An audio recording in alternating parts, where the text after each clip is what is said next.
નમસ્કાર, હું પ્રીતિ બાવરવા ધોરણ 6 ના ગુજરાતી વ્યાકરણના બે ઇમ્પોર્ટન્ટ ટોપિક્સ લઈને આવી છું. એક છે વચન વ્યવસ્થા અને બીજું છે લિંગ વ્યવસ્થા. લિંગ અને સંખ્યા શું છે? ગુજરાતીમાં ઘણી બધી ભાષાઓની જેમ શબ્દો ઘણીવાર તેમના સ્વરૂપને બદલે છે. આપણે આ ફેરફારને સમજાવતી બે મુખ્ય પ્રણાલીઓનું અન્વેષણ કરીશું. એક, વચન વ્યવસ્થા મતલબ નંબર સિસ્ટમ. આ સિસ્ટમ આપણને સમજાવવામાં મદદ કરે છે કે કોઈ શબ્દ એક વસ્તુને ઉલ્લેખ કરે છે કે એક કરતાં વધુ, તે એકવચન અને બહુવચન સ્વરૂપે વચ્ચે તફાવત કરવામાં વિશેષ છે. મતલબ કે એકવચન અને બહુવચન સમજવા માટે શબ્દનું હોવું ખૂબ જ જરૂરી છે. બીજું છે લિંગ વ્યવસ્થા મતલબ કે જેન્ડર સિસ્ટમ. આ સિસ્ટમ નામનો વિવિધ લિંગમાં વર્ગીકરણ કરે છે. પુલ્લિંગ, સ્ત્રીલિંગ અથવા નપુંસકલિંગ. યોગ્ય વાક્ય રચના માટે શબ્દોનું લિંગ જાણવું ખૂબ જ મહત્વનું છે. હવે સૌથી પ્રથમ આપણે લઈ લઈએ વચન વ્યવસ્થા કે the number system. Gujarati number system વચન વ્યવસ્થા વ્યાખ્યાની રચના કરે છે કે સંજ્ઞા એકવચન છે કે બહુવચન તે જાણવા માટે આપણે સિંગ્યુલર અને પ્લુરલનો ઉપયોગ કરીએ છીએ. સૌ પ્રથમ છે એકવચન અને બીજું છે બહુવચન. જેમાં આપણે એક ઉદાહરણ લઈ લઈએ કે ઉદાહરણમાં છે કે સફરજન. સફરજન એક એવી વસ્તુ છે સમજવા માટે કે અહીંયા આપણને એક સફરજન આપ્યું છે અને અહીંયા બાસ્કેટમાં ઘણા બધા સફરજન આપવામાં આવ્યા છે. તો આપણે હવે એવું જોઈએ કે જો સફરજનને આપણે ઇંગ્લિશમાં જોવા જઈએ તો એક સફરજનને આપણે કહેશું એપલ મતલબ કે એન એપલ, અને ઘણા બધા સફરજનને ખાલી એપલ્સ કહેશું. હવે ગુજરાતીમાં એવું છે કે એક સફરજન જોતું હોય તો પણ આપણે સફરજન કહેશું, અને ઘણા બધા અથવા તો બે સફરજન જોતા હોય તો પણ આપણે એને સફરજન જ કહેશું કે નહીં કે સફરજનો. જો આપણે બજારમાં લેવા જઈએ તો આપણે કહેવામાં આવે છે કે મને 1 કિલો સફરજન આપો. હવે આપણે એને એમ નહીં કહીએ કે 1 કિલો સફરજનો આપો. એવી જ રીતે આપણે બીજું ઉદાહરણ જઈએ તો પેન. પેન છે એ આપણે દુકાને જઈને આપણે કહીએ કે મારે એક પેન જોઈ છે, અથવા તો એક પેનની જગ્યાએ જો આપણે ઘણી બધી પેનો જોતી હોય તો પણ આપણે એમ કહેશું કે મને એક પેનનું બોક્સ આપો, રેડ પેનનું બોક્સ આપો. એવી રીતે એક પેન અને ઘણી બધી હોય તો પણ પેન. એટલે ઇંગ્લિશમાં કહીએ તો પેન અને પેન્સ, અને ગુજરાતીમાં બંનેને પેનથી સંબોધવામાં આવે છે. સમજાઈ ગયું? હવે આપણે જે પ્રેક્ટિસ શીટ આપી છે તેમાં પ્રશ્ન નંબર 8 છે, કૌંસમાં આપેલા શબ્દોનું યોગ્ય વચન લખી ખાલી જગ્યા પૂરો. હવે સૌથી પહેલા મેં લાસ્ટ ટાઈમ એક્ઝામમાં પૂછ્યું હતું કે વચન બદલો અથવા તો વચન ઓળખાવો. જેમાં એક શબ્દ આપ્યો હતો તેને તમારે એકવચન બહુવચનમાં રૂપાંતર કરવાનું હતું, અથવા તો એકવચન છે કે બહુવચન તે દર્શાવવાનું હતું. હવે અહીંયા આપણે સેન્ટેન્સના રૂપમાં લીધું છે. સેન્ટેન્સ મતલબ કે વાક્ય. વાક્યના રૂપમાં લીધું છે. તો સૌથી પ્રથમ આપણે જોઈએ કે પહેલું વાક્ય જોઈએ કે એ વાક્ય છે કે એક વિદ્યાર્થીએ બૂમ પાડી. હવે અહીંયા સંબોધન કર્યું જ છે કે એક વિદ્યાર્થી, કહેવામાં આવ્યું છે કે એક વિદ્યાર્થી. એક વિદ્યાર્થીએ બૂમ પાડી, એ સાંભળી બધા. બધા છે તે બહુવચનનું રૂપ છે. બધા છે તે બહુવચનનું રૂપ છે. ખાલી જગ્યાએ બૂમ પાડી. એક વિદ્યાર્થીએ બૂમ પાડી, એ સાંભળી બધા વિદ્યાર્થીઓએ બૂમ પાડી. તો અહીંયાથી આપણે બ્રેકેટમાંથી શબ્દ શોધવાનો છે. હવે બ્રેકેટમાં શબ્દ વિદ્યાર્થી અને વિદ્યાર્થીઓ આપ્યા છે. તો તમે કન્ફ્યુઝનમાં હોય તો તમારે જોવાનું છે કે અહીંયા આગળ બધા લખ્યું છે, બધા છે તો બહુવચન રહેશે. તો વિદ્યાર્થી અને વિદ્યાર્થીઓ. એવી જ રીતે નંબર 2, કવિએ કવિતાઓ લખી. કવિએ ખાલી જગ્યા લખી. હવે આમાં તમે વિચારશો કે બ્રેકેટમાં કાવ્ય અને કવિતા બંને લખ્યું છે, તો કન્ફ્યુઝન છે કે કાવ્ય આવશે કે તો કવિતા. તો કવિતા જ આવશે, કારણ કે અહીંયા કવિતાઓનું સંબોધન કરવામાં આવ્યું છે કે કવિએ કવિતાઓ લખી. એટલે એક કવિ છે જેને ઘણી બધી કવિતાઓ લખી છે. હવે એ જ કવિએ એક કવિતા લખી કે કવિએ કવિતા લખી. જ્યારે કાવ્યનું આવે તો અહીંયા આવશે કે કવિએ કાવ્યો લખ્યા. લખ્યા મતલબ બહુવચન થશે, અને કાવ્ય લખ્યું, લખ્યું મતલબ એક વચન થશે. તો કવિતાઓ છે તો અહીંયા કવિતા આવશે. એવી જ રીતે નંબર 3. નંબર 3 છે મેં એક પેન્સિલ લીધી. મેં એક પેન્સિલ લીધી, તેની સાથે ઘણી બધી ખાલી જગ્યા પણ લીધી. હવે અહીંયા બ્રેકેટમાં આપ્યું છે કે ચોપડીઓ અને ચોપડી. હવે એની જગ્યાએ જો ચોપડીઓ અને પેન્સિલ આપવામાં આવે તો તમે વિચારશો કે પેન્સિલો આવશે કે પેન્સિલ આવશે. તો તમને ક્લિયર કરી દઉં કે મેં એક પેન્સિલ લીધી, તેની સાથે ઘણી, તેની સાથે એટલે પેર વર્ડનો યુઝ કરવામાં આવે છે કે આપણે કેમ કહીએ કે ફોર એક્ઝામ્પલ કહીએ કે બેટ અને બોલ, બરાબર, બેટ અને બોલ, તો બેટની સાથે બોલ જ આવશે, બરાબર. તો એવી જ રીતે પેન્સિલ લીધી, તેની સાથે ઘણી ચોપડીઓ પણ લીધી. ઘણી છે તે બહુવચન છે. તો અહીંયા ચોપડી અને ચોપડીઓમાંથી ચોપડીઓ આવશે. તો પેન્સિલની સાથે પેન્સિલ વધારે નથી લેવામાં આવતી, પણ ચોપડીઓ લેવામાં આવે છે. તો મેં એક પેન્સિલ લીધી, તેની સાથે ઘણી બધી ચોપડીઓ લીધી. નંબર 4 છે એક ઘેટું વાડામાં ગયું. અહીંયા લખ્યું છે એક ઘેટું, એક વચન, એક ઘેટું વાડામાં ગયું. તેની પાછળ બધા, બધા છે તે હમણાં આગળ કહ્યું તેમ અહીંયા કહ્યું ને બધા, એવી જ રીતે અહીંયા એક ઘેટું વાડામાં ગયું, તેની પાછળ બધા ખાલી જગ્યા વાડામાં ગયા. હવે ઘેટાઓ, એક પર્ટિક્યુલર વર્ડ છે કે ઘેટું, ઘેટુંનું બહુવચન ઘેટા જ કરવામાં આવે છે, નહીં કે ઘેટાઓ. તો એક ઘેટું વાડામાં ગયું, તેની પાછળ બધા ઘેટા વાડામાં ગયા. આપણે કહીએ ને કે ગાયોનું ને ભેંસોનું જેમ ધણ જાય છે તેમ ઘેટા અને બકરા તો જાય. તો આપણે એમ નથી કે ઘેટાઓ અને બકરાઓ જાય છે, બરાબર. તો આપણે એમ કહીએ કે ઘેટા બકરાનું ટોળું જાય છે. તો બહુવચન છે તે ઘેટા છે. તો ખાલી જગ્યામાં તમારે ઘેટા લખવાનું આવશે. નંબર 5 છે આ સાડી, આ સાડી બધી ખાલી જગ્યામાં સારી છે. હવે બ્રેકેટમાં છે સાડી અને સાડીઓ. હવે કીધું છે કે આ સાડી ખાલી જગ્યા સાડીમાં સુંદર છે, એટલે ઘણી બધી સાડીઓ આપેલી છે આપણને. હવે એમાંથી આપણને એક સાડી ઉચકીને કીધું છે કે આ જે સાડી છે તે આ બધી સાડીમાં સુંદર છે અથવા તો સારી છે. ફોર એક્ઝામ્પલ, એક એક્ઝામ્પલ આપી દઉં કે મારી પાસે ઘણી બધી પેન છે, બરાબર. હવે આ પેન છે તે આ બધી પેનમાં સારી છે, બરાબર. હવે કીધું છે કે આ પેન એટલે એક વચન થઈ ગયું અને પેન બહુવચન.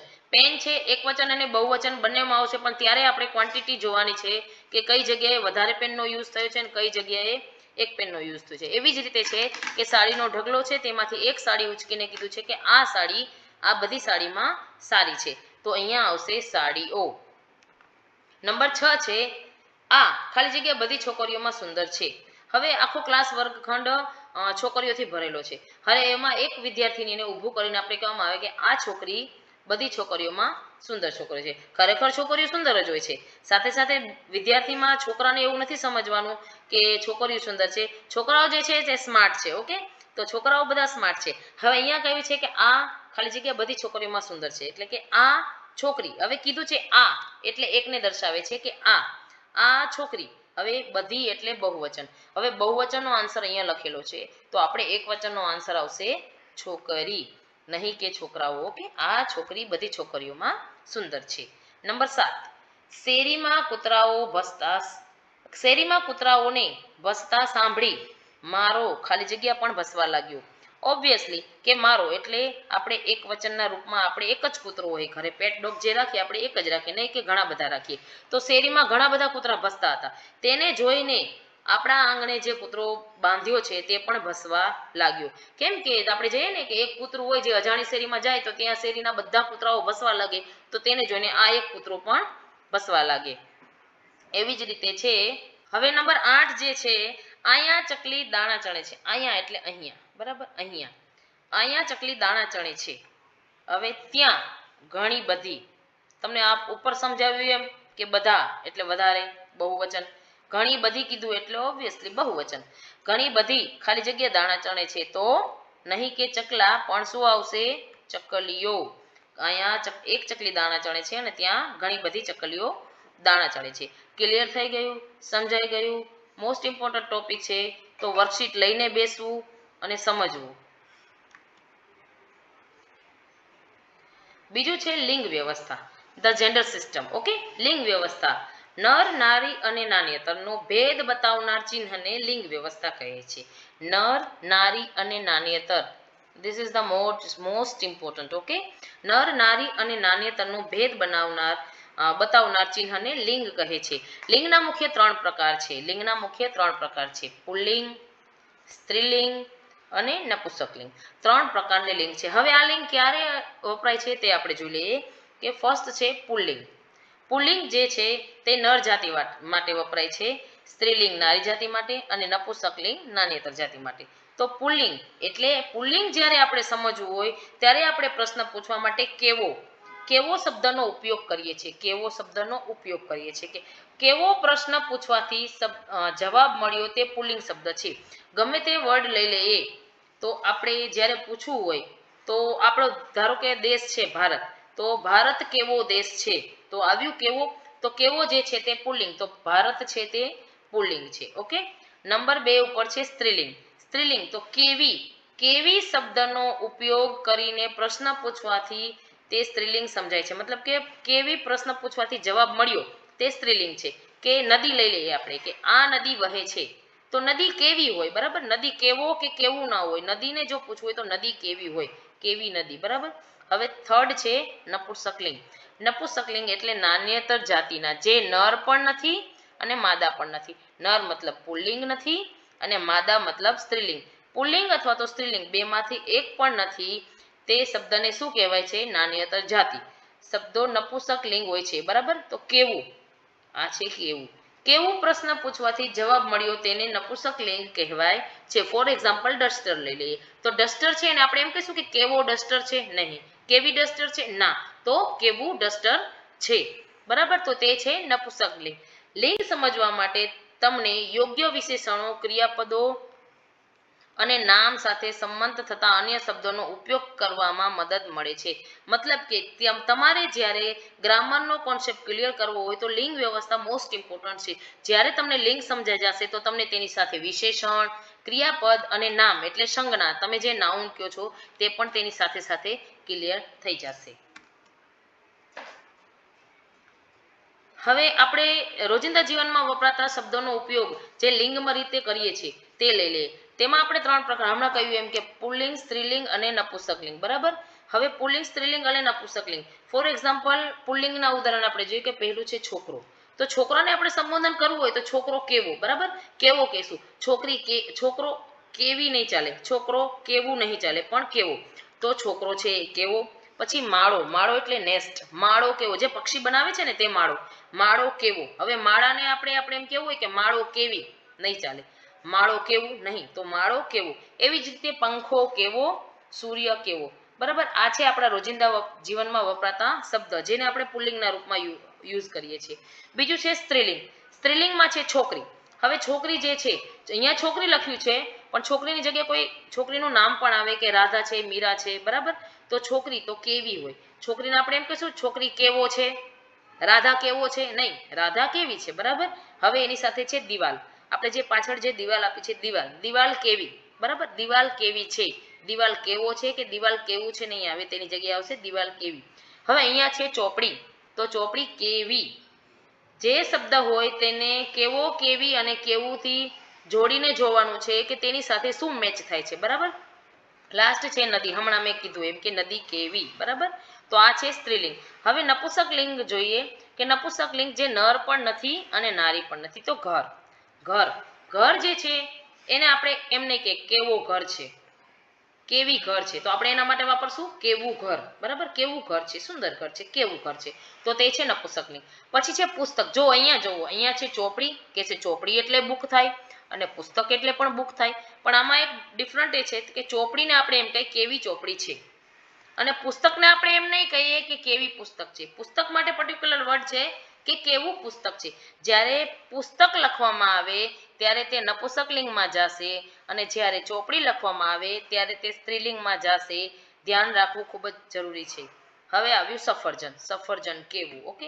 કેરી તો કહેશે કેવી, દ્રાક્ષ તો કહેશે કેવી. જરૂરી નથી કે બધા ફ્રૂટ કે નપુંસકલિંગમાં પણ આવે, તેને આપણે કેવું, કેવી અને કેવા સાથે સંબોધન કરીને ચેક કરવાનું છે. પછી લાસ્ટ છે પાણી. પાણી તો કેવું. જો અહીંયા નદી કહેવામાં આવી તો કેવી અને પાણી કેવું, ઓકે. નદીનું જ પાણી છે પણ તે નપુંસકલિંગમાં વહી ગયું અને નદી વહી ગઈ સ્ત્રીલિંગમાં. Is that clear?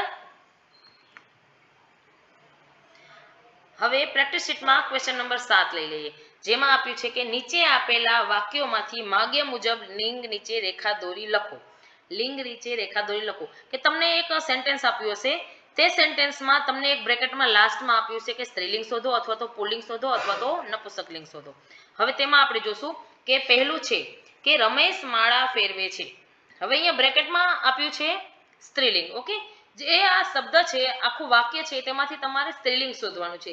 તો કેવી રીતે સ્ત્રીલિંગ શોધવાનું છે? ડાયરેક્ટ અંડરલાઈન નથી કરવાનું. પહેલા આપણે દરેક શબ્દને ત્રણેય લિંગ સાથે જોઈન્ટ કરીને મેચ કરીને જોશું કે કેની સાથે મેચ થાય છે. સૌથી પ્રથમ છે રમેશ. તો રમેશ છે એ તો નામ છે છોકરાનું, તો ખબર જ છે આપણને કે તે પુલ્લિંગમાં આવશે. તે છતાં પણ આપણે જોઈ લઈએ કે રમેશ કેવો, રમેશ કેવી. આપણે સ્ત્રીલિંગ શોધવાની છે, ડાયરેક્ટ સ્ત્રીલિંગ ઉપર જશું, બરાબર. રમેશ કેવી મેચ નથી થતું, ઓકે. તો માળા, માળા કેવી, ઓકે. માળા કેવી, પેલું મેં કીધું તું નેસ્ટ માળો, બરાબર. માળો છે એ પક્ષી જે બનાવે છે તે માળો છે, અને આ માળા છે જે ડોકમાં પહેરીએ છીએ અથવા તો મંદિરમાં આપણે ભગવાન પાસે જઈને ફેરવીએ છીએ તે માળા. તો માળા છે તે કેવી, તો સ્ત્રીલિંગ થઈ ગયું, બરાબર. તો સ્ત્રીલિંગ થઈ ગયું. તો હવે તમારે અંડરલાઈન કરી દેવાની છે અને બરાબર કરીને બાજુમાં માળા લખી નાખવાની છે, બરાબર.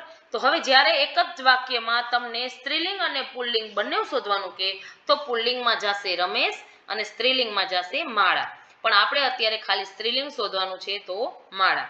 હવે નંબર 2 છે સીતા ગુજરાતમાં રહે છે.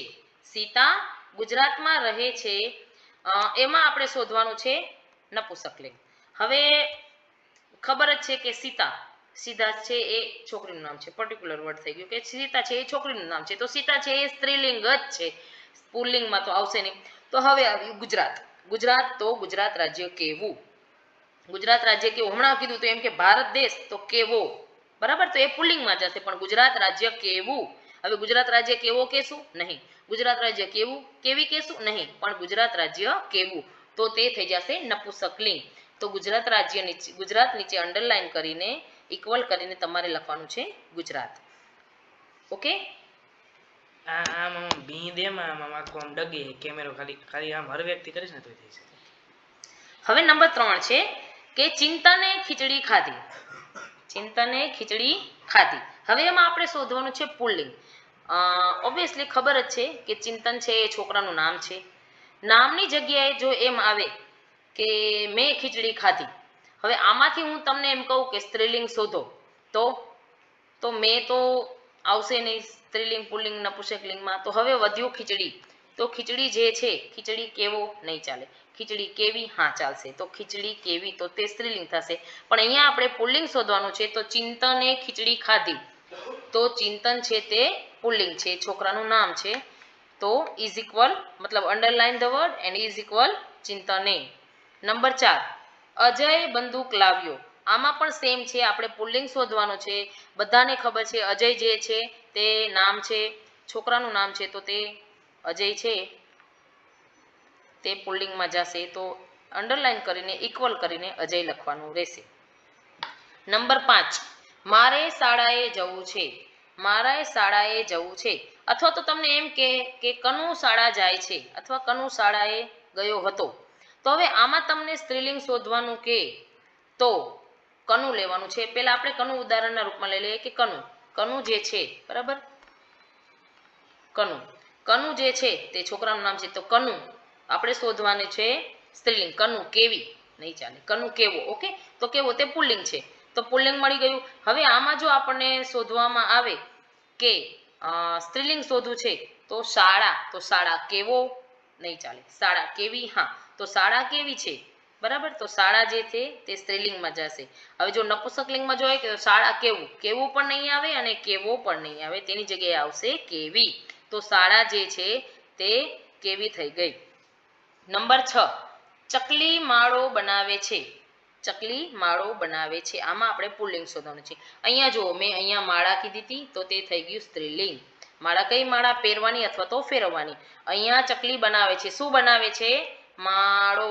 માળો એટલે નેસ્ટ, ઓકે. ચકલી માળો બનાવે છે, આમાં આપણે પુલ્લિંગ શોધવાનું. તો સૌ પ્રથમ આપણે પહેલો વર્ડ લઈ લઈએ ચકલી. ચકલી કેવી, ઓબ્વિયસલી સ્ત્રીલિંગ છે, કેવો તો આવશે નહીં. હવે આપણે પુલ્લિંગ શોધવાનું છે, ચકલીને આપણે બાદ કરી દઈએ. હવે આવશે માળો, તો માળો કેવો, તો પુલ્લિંગ છે. માળો કેવી કે કેવું નહીં આવે, પણ કેવો એટલે તે પુલ્લિંગમાં જશે. અંડરલાઈન કરીને ત્યાં બાજુમાં તમારે લખવાનું છે માળો. નંબર 7 છે જયેશે ચોપડી ખરીદી. કોની ચોપડી ખરીદી છે, જયેશે, બરાબર. ચોપડી બધા ખરીદે છે, પણ આમાં જયેશે ચોપડી ખરીદી. હવે એમાંથી આપણે સ્ત્રીલિંગ શોધવાનું છે. સાંભળજો, હવે અહીંયા જયેશની જગ્યાએ લખ્યું હોય કે જીયાએ ચોપડી ખરીદી અને તમને કીધું હોય સ્ત્રીલિંગ શોધો, તો એમાં મૂંઝાવાની જરૂર નથી. બંનેનું નામ આવશે સ્ત્રીલિંગમાં. તો જીયા તો કેવી, તે છોકરીનું નામ છે, તો તે સ્ત્રીલિંગ થશે. અને ચોપડી, ચોપડી તો કેવી, તો તે પણ સ્ત્રીલિંગ થશે. તો જીયા અને ચોપડી બંને સ્ત્રીલિંગમાં આવશે. પણ ચોપડીની જગ્યાએ જ્યારે પુસ્તક લખ્યું હોય તો પુસ્તક જે છે તે નપુંસકલિંગ થશે. પુસ્તક કેવું, આગળ જે રીતે કહી દીધું તે રીતે. પણ અહીંયા જયેશે ચોપડી ખરીદી છે તો આપણે સ્ત્રીલિંગના રૂપમાં ચોપડી આવશે. બરાબર. હવે નંબર 8 છે કે આંબાનું ઝાડ. અહીંયા કરેક્શન છે, આંબા નથી પણ આંબા છે. આંબાનું ઝાડ સુંદર છે. અહીંયા તમારે નપુંસકલિંગ શોધવાનું છે, જે નર પણ નથી અને નારી જાતિ પણ નથી. તો આંબાનું ઝાડ, તો આંબો લઈ લઈએ. તો આંબો તો કેવો આવશે. બરાબર. આંબો કહીએ ને આપણે, કેરીનું જે ઝાડ હોય એને આંબો કહીએ. આંબો તો કેવો, તો એ પુલ્લિંગ થઈ જશે. હવે આવ્યું ઝાડ. બરાબર. ઝાડ, ઝાડ કેવો નહીં, કેવી નહીં, ઝાડ કેવું છે. તો ઝાડ છે તે કેવું છે તો જાશે નપુંસક લિંગમાં. બરાબર. ઝાડ છે તે કેવું છે તો જાશે નપુંસક લિંગમાં. તો અંડરલાઈન કરવાનું છે, ઇઝ ઇક્વલ કરીને અહીંયા તમારે જવાબ મેન્શન કરવાનો છે. હવે નંબર 9 લઈ લઈએ. વંદના મેડમ પાસે ડસ્ટર હતું. કોની પાસે ડસ્ટર હતું? વંદના મેડમ પાસે. અહીંયા આપણે નપુંસક લિંગ શોધવાનો છે. જ્યારે તમને સેન્ટેન્સમાં એક સાથે બે લિંગ શોધવાની કહે તો બંનેના નામ મેન્શન કરવાના રહેશે. વંદના મેડમ પાસે ડસ્ટર હતું, તો અહીંયાથી આપણે શોધવાનું છે નપુંસક લિંગ. તો વંદના મેડમ, બધાને ખબર છે મેડમ છે, વંદના નામ લખેલું છે, તો તે સ્ત્રીલિંગ છે. વંદના કેવી. બરાબર. તો તે સ્ત્રીલિંગ છે. હવે વધ્યું ડસ્ટર. ડસ્ટર કેવું. જો ડસ્ટર કેવો નહીં કહીએ, કેવો ડસ્ટર છે નહીં કહીએ, ડસ્ટર કેવી છે નહીં કહીએ, શું કહીશું? ડસ્ટર કેવું. તો તે જશે નપુંસક લિંગમાં. હવે નંબર 10 છે હું અમદાવાદ બસમાં જઈશ. હું અમદાવાદ શેમાં જઈશ? બસમાં. બરાબર. હવે આમાંથી મારે સ્ત્રીલિંગ શોધવું છે. તો હું પર્ટિક્યુલર નામ નથી આપ્યું, ખાલી સર્વનામ આપ્યું છે કે હું શેમાં બસમાં જઈશ? અમદાવાદ શેમાં જઈશ? તો કે બસમાં. તો અમદાવાદ, તો અમદાવાદ શું આવશે આપણે જોઈએ. અમદાવાદ કેવો નહીં, અમદાવાદ કેવી નહીં, અમદાવાદ કેવું. બરાબર. તો સ્ત્રીલિંગ છે નહીં. હવે આપણે લઈ લઈએ બસ. બસ કેવો નહીં, બસ કેવી. હા, બસ કેવી હોય. બસ કેવો અથવા તો કેવી, કેવું નથી હોતું પણ બસ કેવી હોય છે. તો બસ નીચે અંડરલાઈન કરીને ઇઝ ઇક્વલ કરીને તમારે બસ લખવાની છે. Is that clear? સમજાઈ ગયું? બધાએ વર્કશીટ સાથે રાખવાની છે અને ધ્યાનથી વાંચવાનું છે. પરીક્ષાની તૈયારી કરવાની છે. ખૂબ ખૂબ ધન્યવાદ.